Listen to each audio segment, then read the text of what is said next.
Good morning, everyone. Fernando here, God's Prepared Warrior, and I'm coming to you from the campsite this morning. It is a little later this morning. I had, to clean up and do all that, have breakfast and all that good stuff today. So today for our prepping tip, I want to make this a camping series prepping tip for all of you. And so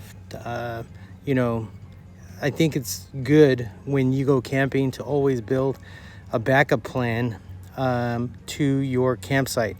If you guys were with me on the live last night, thank you for joining the live. It was super awesome coming from the campfire last night and just having a great conversation with all of you last night, and that was totally fun.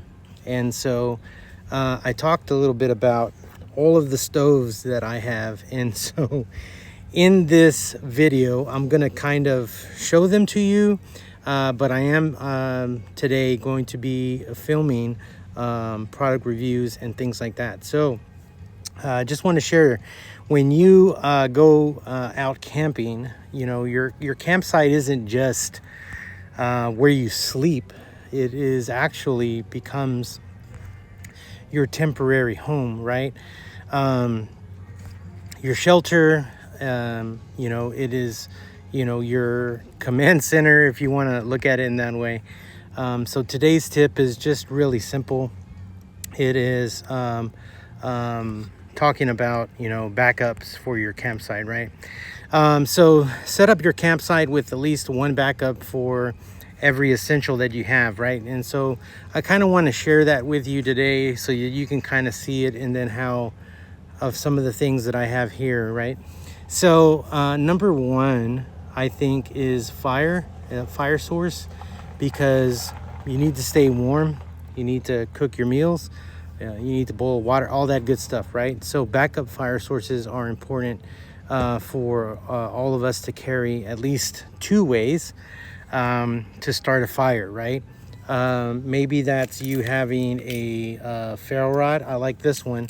I keep this on an extendable wire so that I can hook it onto my pants, and if I'm kneeling down at the fire pit, I'm able to throw sparks and pull this from how it's connected to my pants.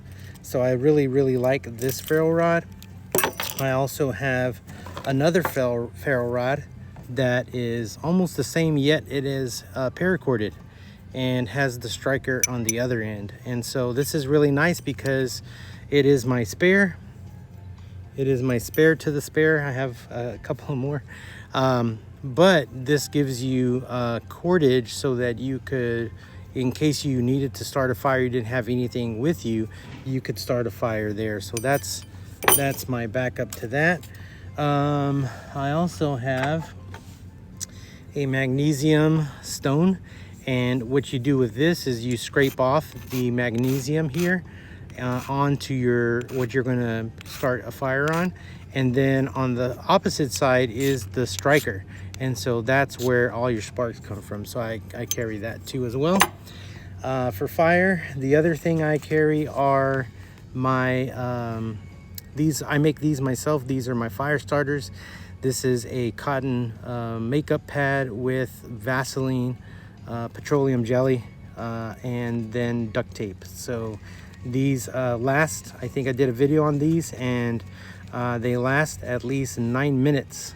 So it gives you a fire source for 9 minutes to catch maybe, sticks and stuff on fire. So that's a backup source that I have.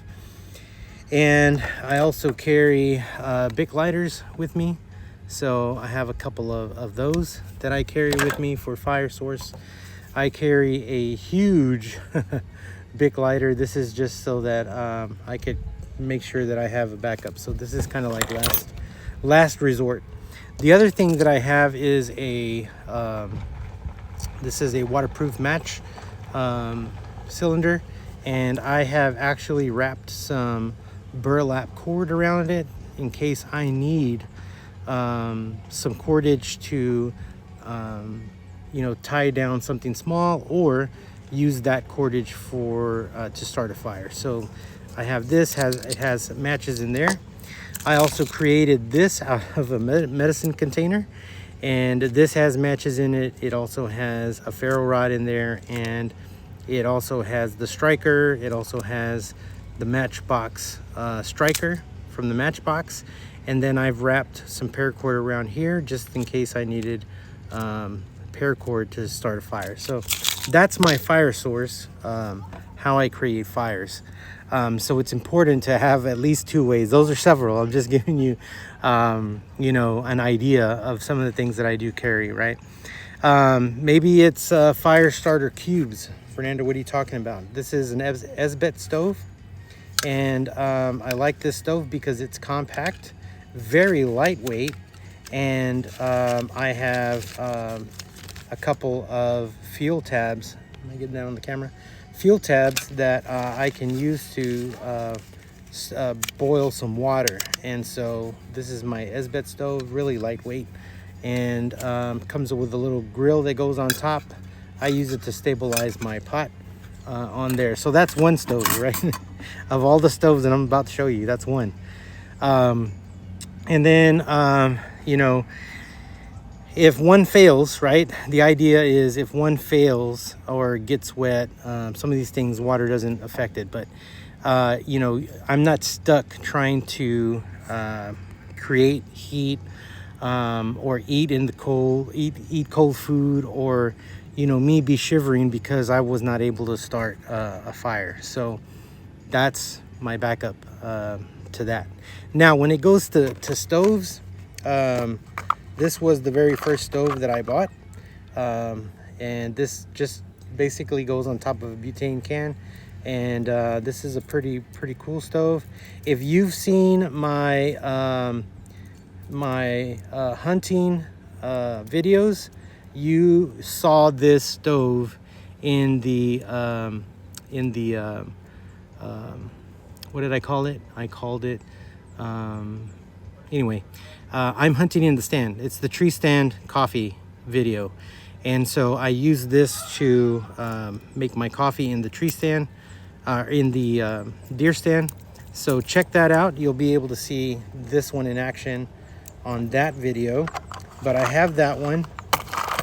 I just showed you the Esbet stove, and this is a new one that I have just received or just bought. And all the stuff that I'm showing you, I've bought myself, and I'm not sponsored by anybody. But this little stove, I'm actually going to do a review on this stove today. So make sure you look for that video. That's that stove. And then the next stove that I have is this stove. I did a video on this stove. Just check out my videos.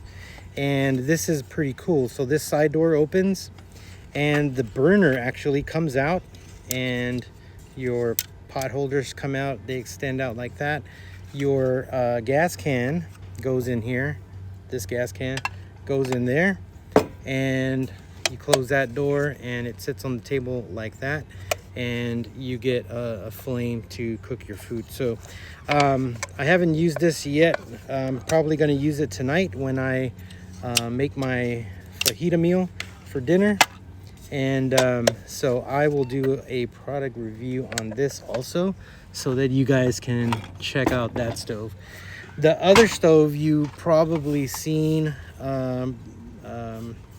well, you will see of my camping video, is this stove right here. And this is just a one burner stove, and it also takes a butane can of fuel.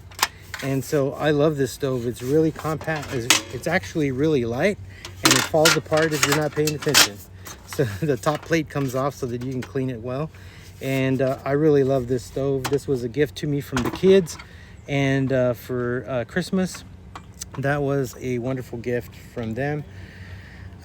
So that's that stove. And then I'm excited to test this stove out today. And so I will be filming a product review on this stove. I have not used this stove yet, but I saw The guy I follow for camping, he has a channel called the Outdoor Gear Review, and he has one of these stoves, and I thought it was just the awesomest stove ever. This is a cassette stove, and so it just opens up like that, and you have the burner here. Burner connects to this here, and then on top of this has your little grate so you can put your pot on top so it doesn't move.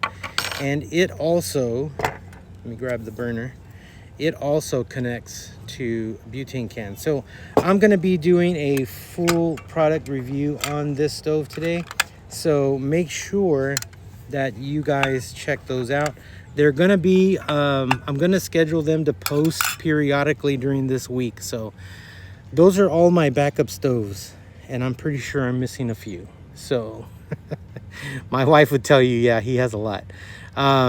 So just, you know, you gotta have, you know, two is one and one is none, just saying. Next thing I think you should have is a backup water plan. You know, you should have your main water source. I carry a big Bubba container of water when I go camping.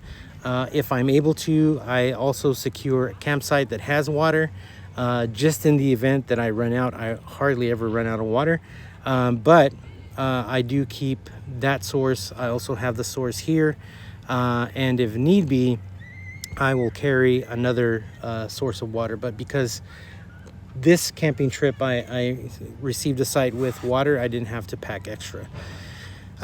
So have a backup plan for your main water source, and, you know, just bring a secondary method, you know, of water, and then also bring a method to purify. I have a life straw. There's a lake here. In the event that the water don't work here and I run out of water, I can always go drink from the lake. The next thing I need to purchase for myself is iodine tablets. I do have a life straw, and I have a pot for boiling water for that. So make sure you have all of those kinds of things. When it comes to lighting, backup lights, headlamp, let's say your headlamp dies, you're gonna need some source of lighting. I carry several flashlights. This is one that my son-in-law gave me. It is a Streamlight wedge, and it is a really, really neat flashlight. I love this flashlight, and it's super bright. So it's a really good flashlight, and you charge it. You know, it doesn't take batteries. It has an internal battery, and you just charge that thing right up. I added a carabiner to it for quick draw from wherever I have it. Normally I have it on my backpack, but today it's been in my pocket, so just in case.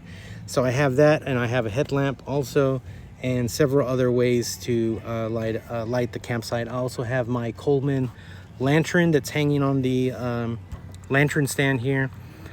So have those kinds of things. Keep a glow stick, maybe keep some glow sticks, maybe, you know, smaller flashlights, or a handy lantern like I have here, just so that, you know, you have a way to see, because light is safety.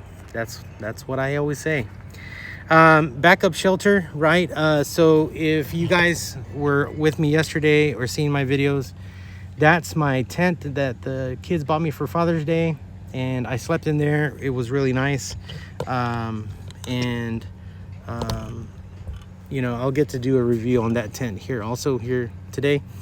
But I have that, and then I also have my backup is going to be my vehicle, so I can always camp out of the back of my expedition. And I did bring a cot in the event that it was going to rain, because I haven't really tested this out in the rain yet. So always have a backup shelter, right? It helps. You know, even if you have a tent, make sure you pack it and it's lightweight. That fits in my backpack. So that's what I love about that tent. You know, maybe you carry an emergency blanket, or maybe an emergency tarp, or even a tarp that you can turn into a shelter. Those are important. It's another way, or a secondary shelter option for you to have, right? If the wind picks up or rain hits, you know, that tarp becomes, you know, your savior, because you won't get cold and wet. Think about this, preparedness. in the outdoors isn't about fear. Just like we talk about preparedness is not fear, right? Prepping isn't about fear. It's about, you know, being comfortable out here in the elements. And so I bring all of these things, you know, and my wife will make fun of me. She's like, how many trips are you going to take to the car? How much stuff are you taking? But it's for my comfort, so that I'm able to sleep well, I'm able to eat well, I'm able to rest well. You know, I have my camping chair, and I can, you know, be comfortable just sitting out here enjoying, you know, the nice weather. And, you know, it's about comfort, it's about confidence, it's about enjoying God's creation out here without any kind of worry. So yeah, I just wanted to share this video with you today. So guys, I hope you have a great Tuesday. Stay safe out there, stay ready, and enjoy a camping trip when you're able to go, because I tell you what, it's a whole lot of fun. I'm having a whole lot of fun. All right guys, hope to see you on tomorrow's video and tomorrow morning's video. God bless, stay safe, and catch you on the next one.